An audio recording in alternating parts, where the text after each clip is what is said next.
pembicaraan kita sebelumnya, kayak gitu dia nanya, ini masalah gaji, masalah segala macam. Setiap ada unit bisnis baru sebetulnya kita berharap ada perputaran ekonomi di sana. Betul. Nah, dalam pikiran masyarakat langsung jauh bergajinya di situ. Ya kan. Terus apa perlu dengan SHU yang setahun sekali itu gimana baru bisa dapat gaji segala macam ya. Itu muncul dari pertanyaan-pertanyaan publik yang masuk ke sosmed kami. Ngobrol bareng Orbit, kami obrolkan, Anda simpulkan. Assalamualaikum warahmatullahi wabarakatuh. Waalaikumsalam. Jumpa lagi kita dengan Ngorbit, ngobrol bersama Orbit. Selain jumpa dengan Ngorbit, jumpa lagi juga dengan Pak Nasilindo. Ya. Kenapa jumpa lagi? Karena Sabtu yang lalu kalau kawan-kawan di rumah, Orbiter di rumah, ingat tanggal 12 itu hari koperasi. Ya. Jadi pantaslah Pak Nasilindo ini kita ajak lagi. Kalau kepala dinas koperasi nggak diaktifkan di bulan koperasi, sayang sekali. Apalagi kemarin baru kita semangati Koperasi Merah Putih. Betul. Jadi sejauh ini Koperasi Merah Putih ini gimana, Pak? Baik, makasih. Jadi memang pada tanggal 12 Juli yang lalu sebagai Hari Koperasi Nasional kita peringati secara nasional. Kalau di internasional itu peringatannya itu setiap Sabtu minggu pertama bulan Juli. Kalau koperasi internasional. Jadi peringatan dekat-dekat itu. Dekat-dekat. Nah, kalau kita di Indonesia memang pada waktu itu ada kongres kedua Koperasi Indonesia menyepakati tanggal 12 Juli. Nah, tentu momentum bagaimana kita membangkitkan kembali gerakan koperasi sebagai gerakan ekonomi rakyat yang sudah diatur dalam Undang-Undang Dasar, khususnya pasal 33 itu, Pak Presiden Prabowo membuat instruksi, mencanangkan ya, Koperasi Merah Putih. Dan hari ini untuk seluruh Indonesia, menurut Pak Menteri Koperasi sudah ada sekitar 80.000 koperasi. Di kita 6.110, yang berbadan hukum itu sudah hampir 99,89%. Jadi hanya ada beberapa sekitar 30 desa lagi di Nias Selatan yang lagi berproses untuk mendapatkan badan hukum. Tapi tentunya kita tidak berhenti hanya pada badan hukum. Kita akan mengoperasionalkan koperasi desa Kelurahan Merah Putih ini.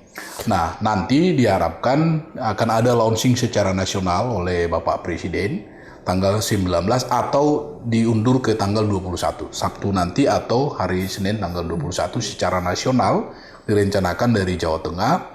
Kita di Sumatera Utara sudah siapkan ada 2 koperasi percontohan, satu di Desa Sukamaju di Binjai, satu lagi di Mandeling Natal.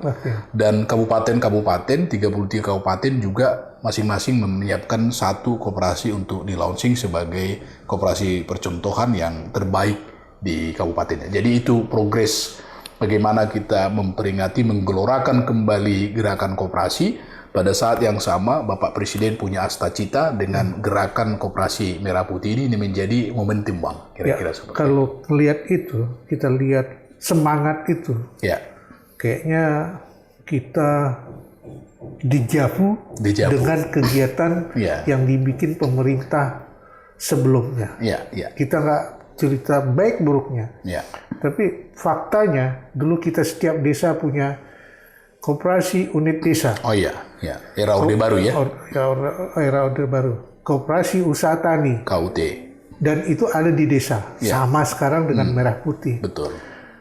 Kayaknya secara genetik Indonesia itu paham koperasi. Benar. Cuman bagaimana mengimplementasikannya dengan baik dan benar sehingga itu tidak utopia. Kalau kita lihat dari zaman itu ke sekarang, itu sekian puluh tahun. Berarti ada titik balik semangat itu dan jangan hilang seharusnya. Nah, bagaimana agar semangat itu tidak hilang? Disumut apa yang kita lakukan selain hanya mencetuskan atau menggairahkan yang contoh? Dua tadi. Ya kan, kalau cuma contoh, barcon kata orang kita sini. Oke, baik. Ya, jadi memang seperti yang Abang bilang tadi, ini kan kita kembali kepada nilai-nilai dasar kita dalam berbangsa dan bernegara. Gotong royong. Gotong royong. Okay. Lalu ke dalam ekonomi pun itu diterapkan oleh pendiri bangsa kita. Bahwa kita tidak hanya bisa bergotong royong untuk hal-hal yang sosial, untuk hal-hal yang sifatnya agama, tapi juga bisa nggak kita berusaha dikelola bersama-sama. Itulah koperasi sebenarnya. Itu semangatnya Bung Hatta. Itu semangatnya Bung Hatta. Tapi memang kalau kita lihat perjalanan berbangsa dan bernegara, kita pernah tadi Abang sampaikan ada KUD. Itu pun sama, ada intervensi dari atas, lalu juga disambut oleh masyarakat. Relatif sama lah ya? Relatif hampir sama. Namun sekarang perjalanan KUD itu tidak merata berhasil dan ada yang tidak bersisa, tidak berbekas. Memang masih ada beberapa yang ada. Tapi mungkin perlu kita ingat kembali pikiran kita semua. Pada saat itu sebenarnya banyak problem. Soal tata kelola iya, soal transparansi ya. Tapi hal yang pokok setelah reformasi, pada saat kita mau masuki reformasi, kan ada permintaan dari IMF bahwa negara nggak boleh terlalu jauh mencampuri pasar, mekanisme, berikan kepada mekanisme pasar. Termasuk misalnya bagaimana barang-barang publik seperti pupuk, ala-ala produksi pertanian itu tidak lagi diserahkan ke UD. Maka privilege ini dicabut. Dan itu ditandatangani oleh Bapak Presiden pada waktu itu. Konsensus kita agar kita di take over oleh IMF, maka negara tidak boleh mencampuri pasar. Terjadilah privatisasi. Itulah salah satu pukulan berat KUD. Akhirnya KUD mengalami kelesuhan dan bahkan ada yang mati. Itu poinnya dulu. Mungkin waktu itu kita nggak siap untuk jatuh bertransformasi koperasi ini menjadi unit bisnis yang swasta murni. Iya, betul. Ya, kita belum cepat untuk menerap ide-ide berbisnis yang kreatif, inovatif. Padahal potensinya sangat besar. Sudah jalan sebenarnya. Nah, inilah pelajaran jangan terulang. Itu kenapa saya mengulang ke situ. Nah, hari ini tentu ini instruksi presiden ini banyak orang bilang sesuatu yang top down tidak baik. Tapi saya melihat positif. Top down kalau dibarengi dengan bottom up pasti ketemunya nanti akan di tengah. Jadi pemerintah juga nggak terlalu jauh turun ke bawah atau harapan orang bawah tidak pernah dijemput oleh pemerintah. Jadi sesuatu yang diintervensi, ada treatment, ada pembinaan, ada fasilitasi, tapi masyarakat juga bergairah, jangan juga dimanjakan, dilakukan literasi, khususnya generasi muda. Jadi yang kami lakukan memang sekarang ada pentahapan. 6.100 ini sungguh besar. Tapi kalau kita bisa breakdown 6.100 ini, sebenarnya ini kita bisa manage. 6.100 ini ada di kabupaten kota. Jadi kalau dibagi nanti misalnya Nia Selatan itu ada sekitar 400-an. Deli Serdang ada 300. Kalau kita lihat memang skopnya nasional besar sekali, 80.000. Sumatera Utara 6.100. Tapi kalau kita tarik dia misalnya ke satu kabupaten, Simalungun 400 lebih gitu. Lalu ada pemerintahan desa yang bisa diajak juga karena mereka otomatis jadi pengawas di sana. Jadi dari pemerintah desa, pemerintah kabupaten, kita dari pemerintah Provinsi Sumatera Utara dengan semua kapasitas, kewenangan, pembinaan, termasuk dari pemerintah pusat juga akan rencana membuat sebuah formulasi, bentuk-bentuk pembinaannya, pelatihan-pelatihannya, sama digitalisasi juga akan diturunkan. Termasuk bagaimana BUMN juga dikerahkan untuk bermitra, bekerja sama. Oke, itu bagus. Sangat bagus. Ketika semua terkait dalam satu lini yang sama, itu akan memicu dia ke arah gerak yang lebih bagus. Tetapi kalau kita lihat, kalau dia masih tetap parsial, Oke, nanti desa ini desa itu aja.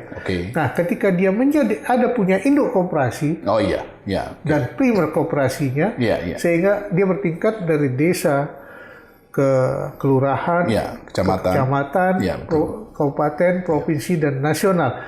Ini kekuatan. Itu luar biasa ketika itu memang terjadi seperti itu, ya kan? Apalagi seperti yang kita bicarakan kemarin, sesuai dengan cluster bisnisnya. Bukannya seperti dulu OVOP katanya, one village one product. Tidak, ketika one village multi product melalui one cluster, ya kan? Betul. Satu kampung dia menanam singkong, petani cuma jadi petani. Betul. kalau dia masuk dalam bisnis yang terstruktur, tercluster, petani ini punya pabrik singkong, tapioka sampai segala macam. Jalan deh kan? Benar. Yang punya pabrik punya pertanian. Benar. Jadi itu kan lebih bagus. Betul. Kuat. Jadi nggak lagi one village one product, tapi one village satu koperasi. Ya, setuju. Koperasi ini adalah klasternya. Ya, betul. Apa seperti itu kira-kira yang dipikirkan dalam penerapan merah putih itu? Ya, dalam desain kita, pemerintah pusat dan provinsi juga sedang memikirkan itu. Tapi kan sekarang kita sedang data. Memang kita yakini salah satu memang syarat bagaimana usaha itu berkembang kan skala ekonomi. Kalau skala ekonominya kecil, kemungkinan potensi pasarnya juga kecil, daya saingnya rendah, kosnya tinggi, kan begitu. Nah, sekarang kita coba petakan dulu di desa ini berapa potensinya, apa potensinya, desa ini apa. Jadi waktu kita sosialisasi, kemarin kita sosialisasi di Kepulauan Nias. Saya sampaikan juga misalnya, satu desa ini ada di sana komoditas jagung misalnya. Tapi nggak terlalu besar. Katakanlah misalnya keluarnya itu hanya 20 ton misalnya seminggu. Nah, sementara di desa yang lain ini jauh lebih besar, sampai 100 ton. Mungkin desa ini tak perlu harus buat gudang. Dia langsung bisa kerjasama dengan koperasi yang di sini. Jadi gudangnya miliknya di sini. Jadi yang disampaikan di instruksi Presiden bahwa ada pergudangan, ada mengambil hasil pertanian, ada bisnis apotik, LPG, pupuk bersubsidi, nggak harus semua dikerjakan oleh desa kecil tadi. Mungkin dia hanya menyalurkan pupuk saja. Yang dia mampu. Yang dia mampu. Nanti pergudangan, karena kalau dia bangun gudang untuk hal yang kecil kan mubazir. Lebih bagus dia terkonsolidasi bekerja sama dengan koperasi tetangga, desa tetangganya. Berarti ada arahan itu ya? Ada. Nanti akan terbentuk klaster yang Abang sampaikan tadi akan terbentuk setelah ini dijalankan. Nah, kembali ke pertanyaan tadi, bagaimana cara menjalankan? Memang kalau kami berpikir langsung 6.100 ini kita aktifasi semua, sumber daya kami terbatas. Jadi kami akan buat percontohan-percontohan. Modal juga cekak jadinya. Ya, cekak modal di situ. Dan nanti takutnya kalau langsung juga serentak, tadi klasternya jadi tidak terbentuk. Egonya yang muncul. Keluar. Dia buat ini, dia buat ini, buat ini. Nah, tapi kalau alamiah dia coba, lalu terbangunlah dia, ternyata untuk ini kami tidak unggul di sini. Lebih bagus kami kerjasama dengan ini. Terbentuklah nanti kerjasama koperasi. Inilah yang nanti yang menjadi cikal bakal koperasi sekundernya menurut saya. Jadi harus alamiah dia. Nggak boleh kita langsung bilang satu kecamatan, satu sekunder. Bisa jadi mungkin boleh di satu kabupaten. Di tempat lain mungkin harus satu kabupaten. Kira-kira seperti itu. Di kabupaten ini koperasi ini satu genetik dengan koperasi ini, dia gabung. Kerjasama. Dan dia saling bangun rantai bisnis. Pasok, Itu masuk akal. Seperti kita lihat selama ini kan nggak masuk akal kalau kita bayangkan daerah pantai. Betul. Yang menghasilkan ikan. Si nelayannya miskin. Ya, betul. Nah, kalau itu dibangun rantai yang memang sampai kalau kita bilang sekarang nih kata pemerintah yang paling keren katanya hilirisasi. Kan? Mereka bisa buat abon ikan. Semua dia bisa lakukan. Dikalengkan. Why not? Hal-hal seperti itu bisalah kita yakini merah putih akan merah putih. Ya betul, merah putih Tidak akan merahnya marah, putihnya mati. Betul. Nah gitu. Tapi merah putih yang betul-betul jiwa bangsa. Betul. Itu yang menarik. Baik. Nah, hal apa kira-kira berapa lama kira-kira kita di provinsi mulai bisa mentargetkan bentuk bisnis dari masing-masing kabupaten, kota, atau desa, atau segala macam gitu? Ya, jadi memang sekarang ini selain kita mengejar badan hukum, kita juga sedang menyusun bisnis plan dari koperasi-koperasi ini. Memang belum semua langsung bisa kita susun bisnis plan-nya. Jadi kita masih buat yang piloting. Sekarang ada sekitar 30-an yang kami ambil minimal satu kabupaten, satu dulu yang terbaik-terbaiknya untuk mock-up, untuk percontohan. Nah, kita susun bisnis plan mereka, karena bagaimanapun usaha ini kan harus ada permodalan. Ya. Ya, apapun kita ceritain kalau nggak ada modal, tidak akan bisa berbuat apa-apa. Dan pembiayaan ini pasti mereka lihat proposal bisnis plan-nya secara seharusnya begitu. Iya, layak nggak kira-kira dari aspek pemasaran, aspek produksinya, operasionalnya. Sanggup nggak mereka mengembalikan pokok dan bunganya ini? Kami lagi susun. Sehingga nanti kalau ini sudah tersusun, sampai kepada pembiayaan ke perbankan, layak, lalu nanti didanai, lalu dijalankan. Mudah-mudahan koperasi-koperasi di sekitar itu akan meniru. Jadi ini ke depan, kami lagi persiapan bisnis plan. Sampai tahun 2026 ini diharapkan setiap kabupaten kota itu sudah mulai muncul. Pun demikian, kemarin saya ke Samosir. Sebenarnya tujuan saya ke Samosir itu bukan dalam rangka Koperasi Merah Putih. Saya mewakili gubernur membuka musrenbang. Tapi waktu saya mau pulang ke kapal, di Simanindo itu, saya lihat ada Koperasi Merah Putih. Tokonya sudah ada. Wah, saya langsung tertarik turun. Ya. Nah, saya lihat, wah, sudah ada gerainya. Mereka sudah jual telur, mereka jual beras, sembako, minyak goreng, ya. sembako. Saya tanya, dari mana minyak goreng ini, minyak kita? Dari Pangururan, ibu kota kabupaten. Berapa kalian jual? Sebelumnya berapa di sini? Itu kecamatan Simanindo.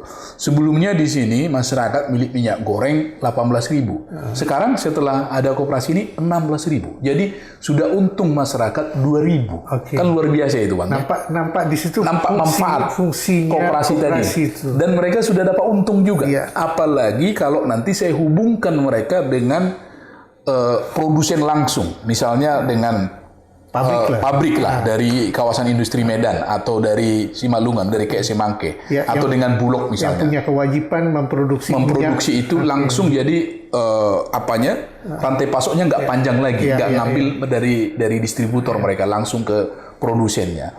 Nah, ini yang saya lihat sudah bergerak. Mungkin belum seluruhnya, belum 6.110 itu tadi, tapi ternyata koperasi-koperasi itu sudah mulai dijalankan. Ada yang tanpa dapat bantuan technical assistance sudah jalan. Baik, sudah jalan. Saya tanya mereka berapa yang sudah terkumpul dari anggota. Kami sudah punya uang kurang lebih 28 juta. Nah, ini kan satu hal yang disyukuri. Kalau untuk modal-modal begitu 5 juta, 10 juta kan udah bisa mereka berputar. Jadi mereka belanja 5 juta, mereka jalankan, ya udah jalan. Lalu saya bilang, pemasarannya gimana? Masih di sekitar ini, Pak. Masih ada dusun-dusun kami yang jauh. Nah, ajak mereka berkooperasi, lalu tunjuk di sana komisaris-komisaris. Nah, kalian bangun misalnya hubungannya. Bagaimana? Apakah dia sebagai komisaris dapat insentif dari pekerjaannya atau nanti dapat di SHU. Nah, jadi sudah jalan walaupun belum tadi ada technical assistant yang kami lakukan, belum pembiayaannya belum dari perbankan tapi sudah mulai jalan. Mudah-mudahan di lain tempat begitu. Inilah memang Pak Nasilindo ini agak-agak membaca handphone ku rasa. Karena di sini ada yang masuk dari pembicaraan kita sebelumnya. Kayak gitu dia nanya, ini masalah gaji, masalah segala macam. Setiap ada unit bisnis baru sebetulnya kita berharap ada perputaran ekonomi di sana. Betul. Nah, dalam pikiran masyarakat langsung jauh. Begajinya di situ. Ya kan. Terus apa perlu dengan SHU yang setahun sekali itu gimana baru bisa dapat gaji segala macamnya. Itu muncul dari pertanyaan-pertanyaan publik yang masuk ke sosmed kami. Nah, ini kan kalau ku bilang udah ada salah penerimaan dan salah pola pikir yang mindsetnya. Yang begitu bagaimana kita mengatasinya? Jadi waktu saya juga melakukan satu sosialisasi atau pelatihan untuk pengurus-pengurus koperasi, saya nggak usah sebut daerahnya, tapi muncul pertanyaan itu. Awalnya mereka semangat. Lalu mereka bilang, berapa gaji kami di sini, Pak? Digaji ke kami? Lalu saya mulai ajak berpikir. Saya katakan, koperasi ini definisinya adalah usaha, tapi usaha bersama, tidak usaha perseorangan. Nah, kalian sebagai pengurus, kalian adalah anggota, tapi juga ditunjuk sebagai pengurus. Anggota berarti kalian yang memiliki usaha ini. Sekarang saya tanya Bapak, kalau Bapak punya usaha, apakah Bapak digaji? yang punya usaha, saya bilang. Aku menggaji lah. Iya, artinya kalau pengusaha itu jangan bermental digaji. Kalau digaji berarti karyawan, manajer, kasir. Tapi kalau Bapak sebagai pengusaha, Bapak mengharapkan dividen. Uang yang ada ini Bapak putar, semakin perputaran modalannya semakin banyak, termasuk untuk menjawab apakah SHU itu harus menunggu 1 tahun, tak bisa 1 semester atau per bulan. Saya bilang sebenarnya bisa diatur di anggaran dasar, tapi prinsip bisnis kalau bisa modal ditahan ya untuk bisa diputar supaya bisa mendapatkan yang lebih besar, kenapa langsung kita harus habiskan di awal?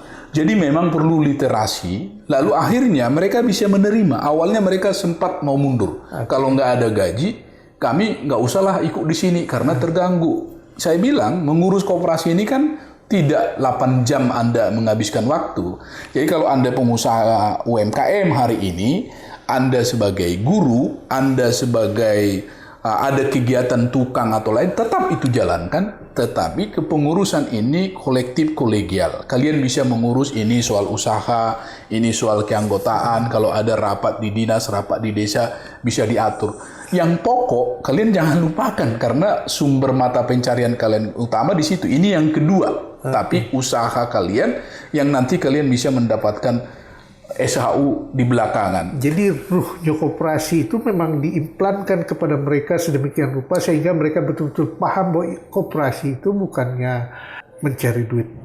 Betul. Cepat. Sebelum itu saya sampaikan yang tadi, yang teknis pembagian SHU dan soal gaji tadi, saya sampaikan dulu prinsip-prinsip dan nilai koperasi. Jadi dinilai di koperasi itu yang membedakannya dengan entitas perusahaan PT misalnya, di dalamnya itu adalah ada namanya prinsip-prinsip koperasi dan identitas koperasi. Apa itu?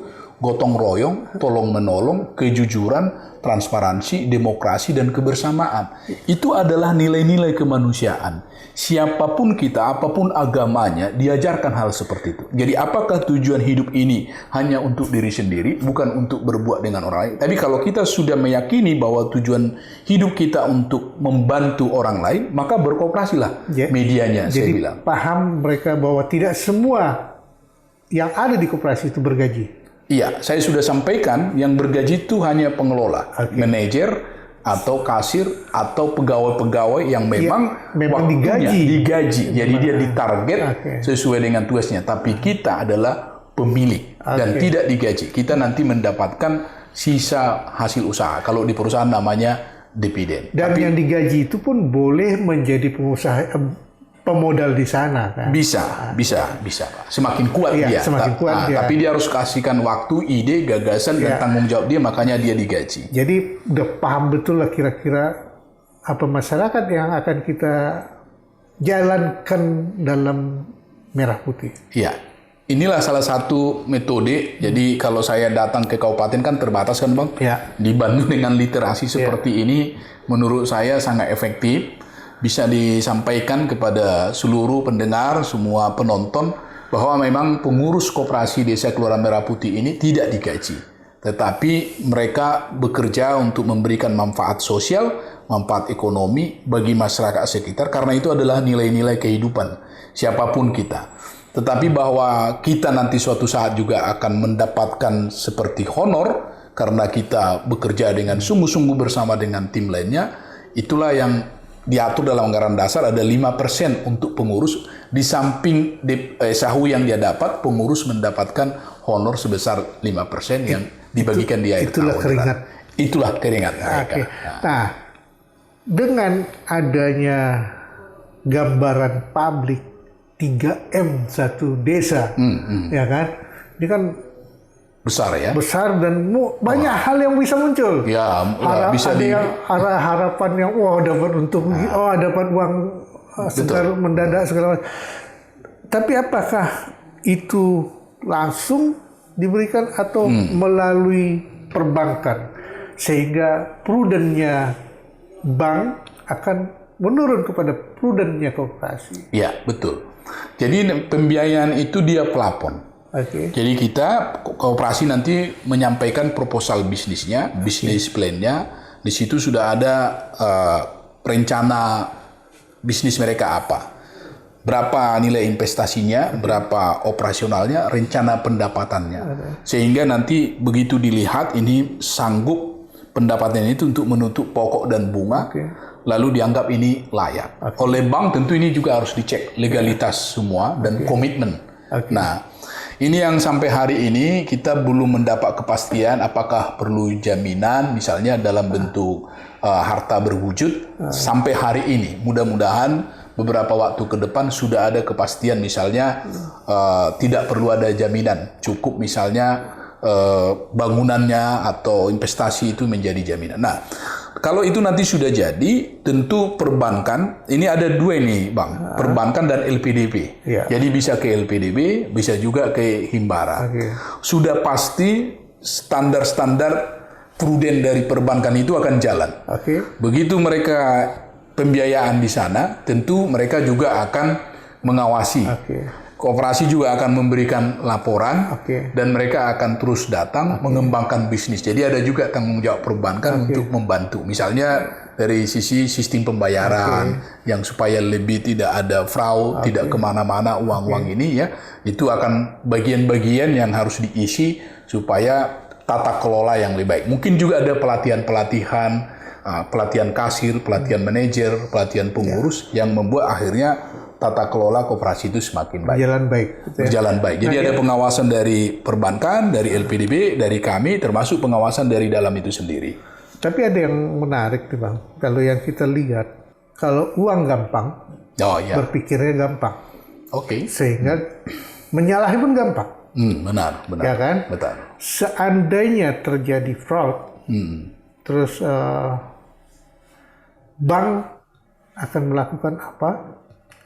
Dan koperasi akan melakukan apa, itu tentunya juga ada petunjuk atau literasi yang akan diberikan kepada masyarakat koperasi kita. Jadi nggak seenaknya aja, perasaan ini uang pemerintah, uang aku, kan nggak begitu. Sehingga mungkin ada hukuman atau apa yang, walaupun tanpa agunan, tentu ada tanggung jawab yang harus di... Ya memang nanti ini kan jadinya dua hal ya. Mungkin dari sisi perdatanya ya, dari sisi perdata perjanjian. Perdata bahkan pidana bisa. Iya bisa juga pidana, ya kan itu. Dan maksud saya dari sisi perdatanya ada one prestasi, kemungkinan potensi untuk itu ada gitu. Karena itu memang kita harus pastikan usaha ini memang betul-betul layak. Jangan yang nggak layak dilayak-layakkan. Nah tentu perbankan kan punya alat ukur untuk itu. Karena mereka pruden tadi itu ya. Yang kedua dari sisi legalitas dan tanggung jawab, tanggung renteng tadi, itu mungkin juga bisa menjadi sebuah mitigasi risiko ya. Sehingga kalau yang satu pengen mencelakakan kawan-kawannya juga bisa bilang jangan begitu gitu. Jadi kontrolnya itu melekat sesama mereka gitu. Itu prinsip-prinsip operasi kan di situ ada. Nah, jadi kita lebih fokus kepada mempersiapkan bisnis plan yang betul-betul layak, lalu legalitasnya dan komitmen para anggota itu yang mungkin perlu dibangun. Nah, mitigasi resikonya memang harus kita ukur ini semua. Kalau ini dilakukan pembiayaan, katakanlah 1 miliar. Rencana bisnis mereka seperti ini. Maka kami dari pemerintah bersama nanti dengan kabupaten mencoba mendampingi supaya ini sukses. Jadi mitigasinya. Ini harus dilakukan supaya usaha ini jalan. Kemungkinan potensi gagalnya di sini, maka kita kunci dengan alat-alat instrumen-instrumen seperti ini. Ada itu ya? Iya, itulah tugas pemerintah sebenarnya, melakukan pembinaan itu gitu.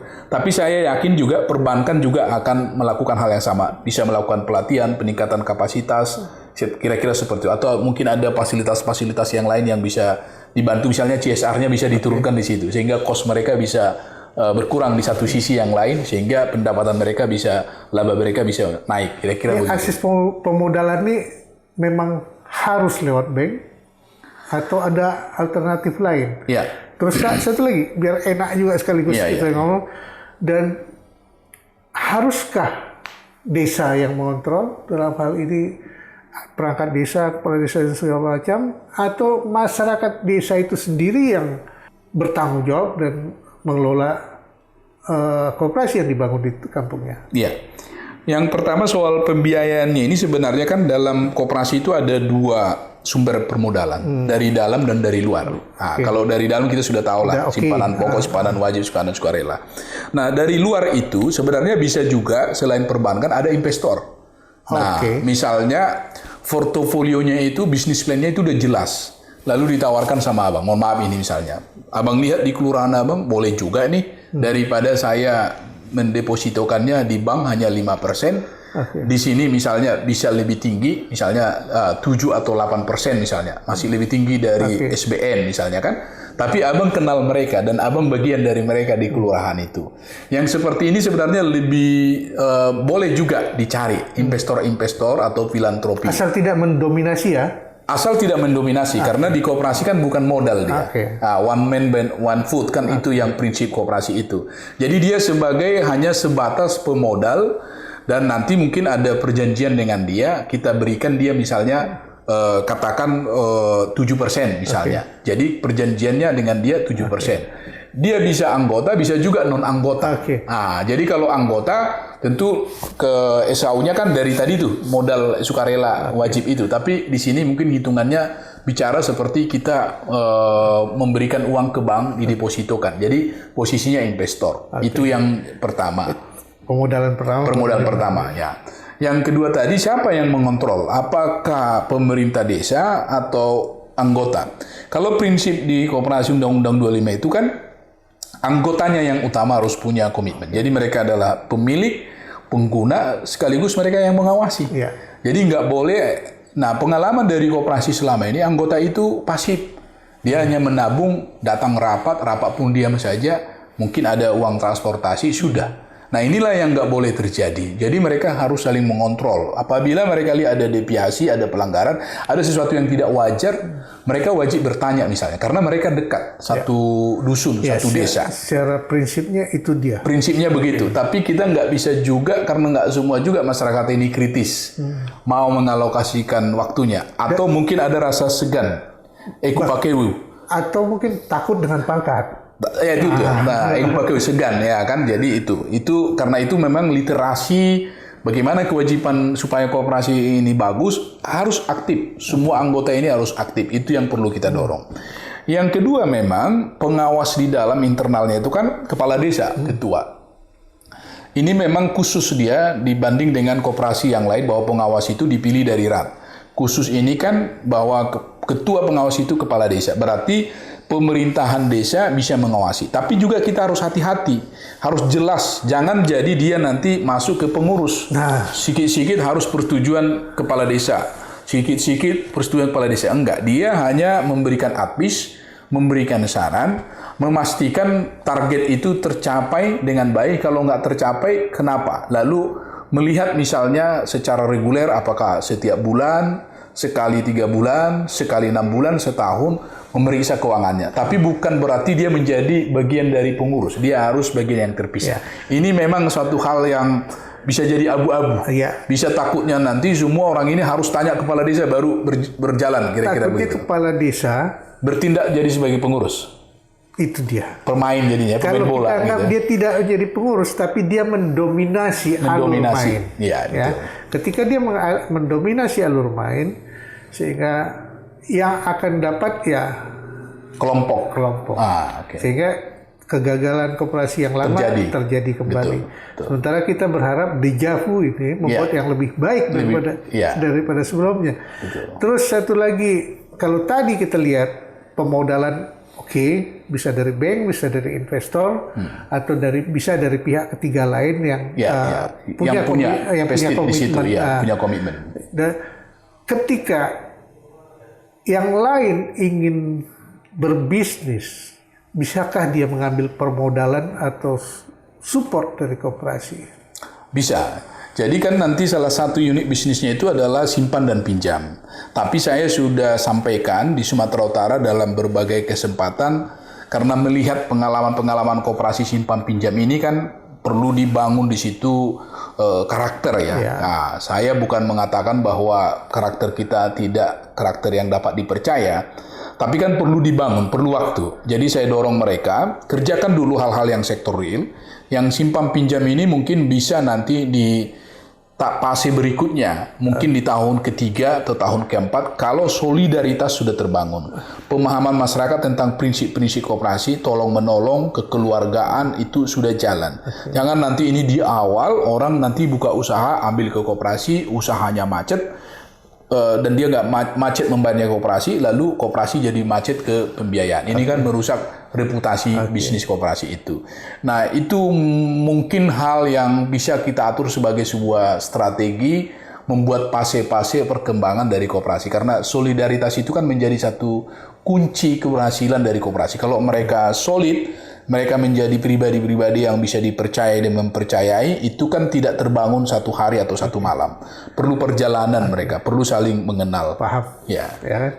Tapi ketika koperasi jalan dengan baik, bisakah koperasi ini jadi intermediasi antara anggota masyarakat dengan bank? Sangat bisa. Jadi koperasi nanti menjadi alpalis. Jadi misalnya KUR disalurkan melalui koperasi. Atau ada pembiayaan. Misalnya saya ini ada dihubungi dari perbankan, dia mau menyalurkan misalnya pinjaman kepada anggota-anggota.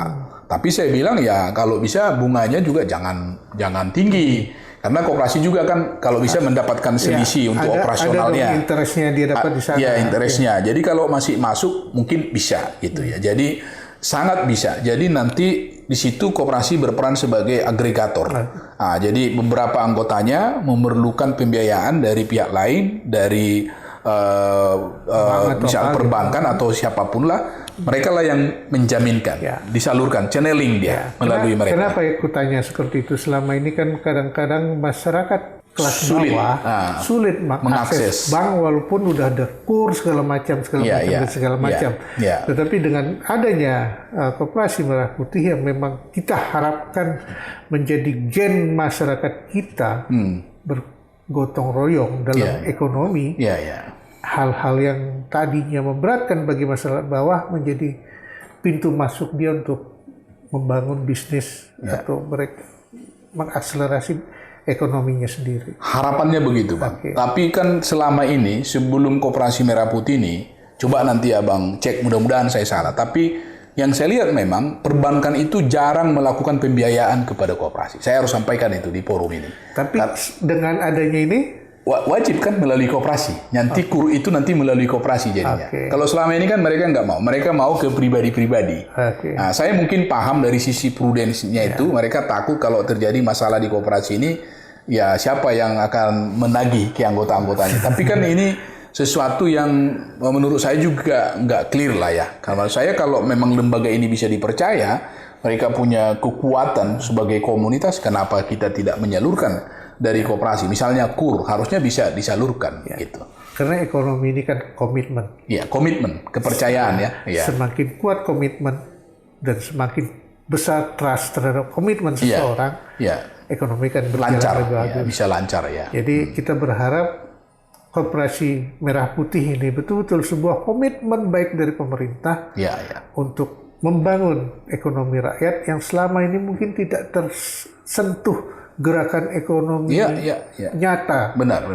Bahkan mungkin jadi kalau kita bilang pemain tidak jadi karpet kotor. Iya, benar. Itu yang kita takutkan.